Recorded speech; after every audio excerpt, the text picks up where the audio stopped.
Hi, I'm Stefan, the BMW DIY guy, and I want to help you not break your DRLs like I just did. But hopefully you got a chance to check out my install video from Mashamaro where you can upgrade the DRLs in your BMW. And this can be done across multiple models, and there's yellow, there's RGB kits, there's lots of really cool ways that you can upgrade the lighting of your daytime running lights on your BMW.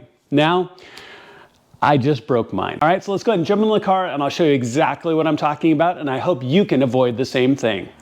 All right, so let's talk through the problems before we talk through the solution.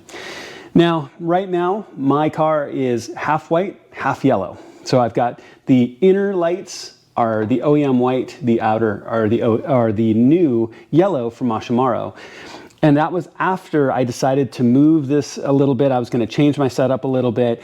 And when I pulled this back out and I put it back in, my inner DRL failed. And actually the whole thing, if the inner fails, the whole thing won't turn on.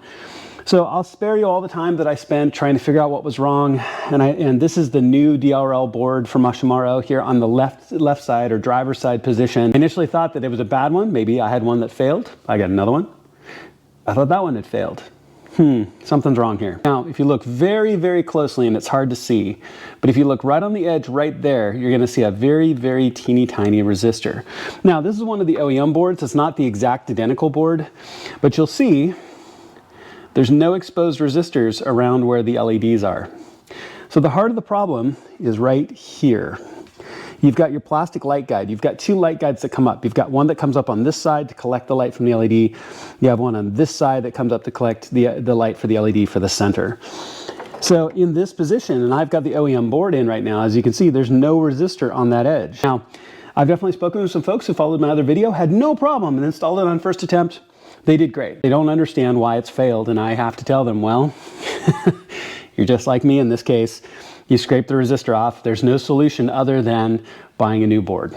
So I wanted to share this with you guys in case you run into this problem, because I actually am really enjoying the half white, half yellow look, but I also do want to switch to the full yellows, like the CSLs.